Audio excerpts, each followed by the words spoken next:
Signor Sindaco, questa sera possiamo dire il primo atto ufficiale del nuovo comune, anche se la macchina burocratica impedisce di far partire subito la nuova realtà, ma intanto si comincia, no? 15 mesi per seminare qualcosa. Sì, stasera volevamo innanzitutto, dopo il referendum del 2 dicembre, quando le popolazioni sia di Rivignano che di Teor hanno approvato a stragrande maggioranza questa fusione tra i due comuni, stasera volevamo incontrare di nuovo i nostri cittadini per ringraziarli del consenso che ci hanno attribuito e per dirgli che davvero sono stati gli artefici del loro destino, del destino del futuro delle loro comunità. Li volevamo incontrare per ringraziarli e anche approfittando della egregia moderazione offertaci dal direttore del Messaggero Veneto, volevamo anche approfittare per chiarire eventuali ulteriori dubbi e per spiegare cosa succederà da adesso al 1 gennaio 2014, il giorno in cui nascerà ufficialmente il nuovo comune di Rivignano Teor. Questo anno di preparazione cosa succederà? Sì, adesso nel 2013 appunto la Regione deve fare la legge che istituisce il nuovo comune e quindi c'è la necessità di attendere quasi un anno perché il nuovo comune parta. In quest'anno le due amministrazioni continueranno a lavorare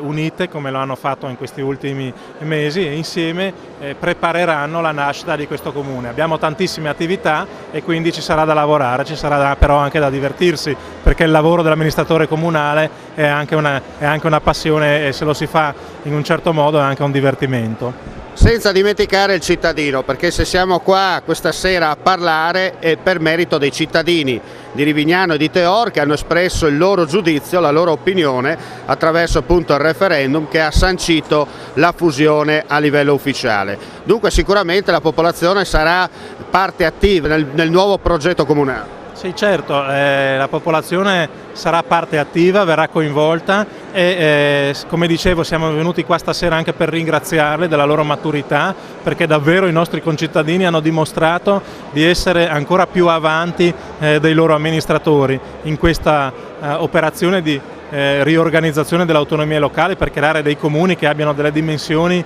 in grado da poter offrire dei servizi, delle percentuali straordinarie, a Teor il 75%, a Rivignano il 95%, in alcune frazioni addirittura il 99% della popolazione ha detto sì e questo è una grande dimostrazione di maturità da parte dei nostri concittadini. Quando è stato presentato questo progetto abbiamo detto una goccia nel mare che però piano piano si è allargata, si è espansa, ha oltrepassato i confini dei due territori e qualcuno, come si dice dall'altra parte, comincia a sentire la necessità di applicare il sistema Rivignano-Teor. Sì,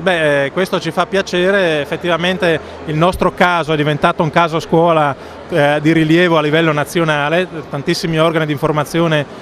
nazionali ci hanno citato come esempio meritevole di essere seguito e quindi anche ai comuni vicini, i comuni della nostra regione stanno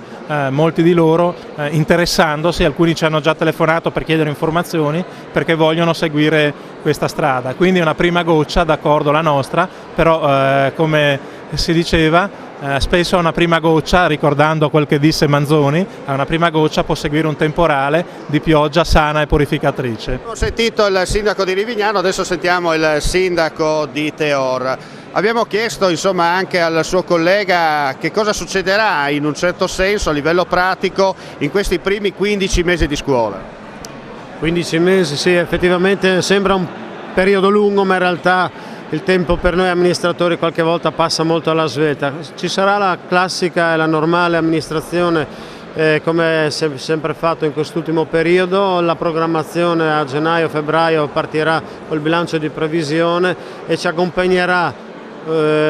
lavorando assieme al 31/12/2013 laddove poi nascerà il nuovo comune, per cui sarà una condivisione della programmazione già fin dai primi mesi di quest'anno.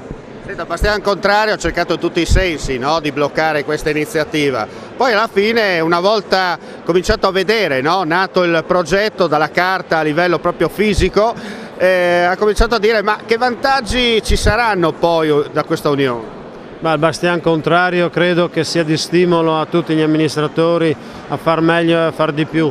Io credo che la posizione di andare, di tornare, perché poi alla fine è rientrato con i suoi pensieri, sia stato di stimolo per noi e quindi ha fatto emergere magari delle piccole lacune che non erano state considerate in partenza e che ci ha permesso poi magari sul fotofinish in zona Cesarini di porre rimedio e quindi di tranquillizzare ulteriormente la popolazione, soprattutto quello che appartiene alle frazioni più distanti. Si dice anno bisesto, anno funesto, invece questo 2012 tra le sue poche realtà positive dice che in Italia una piccola realtà ha insegnato al paese che si può fare squadra. Sì, speriamo di non essere poco dissesto per altre amministrazioni e per altri livelli della politica. Comunque credo che il 2012 sotto il profilo economico non è sicuramente un anno felice, però sotto il profilo della nostra gestione del fare amministrazione questo sì, effettivamente non è un anno di poco dissesto, come si dice in Furlan, ma ci ha permesso di portare avanti e di portare a casa un bel risultato. Cosa bolle in pentola? Ma io penso poco in questo momento, godiamoci questo momento di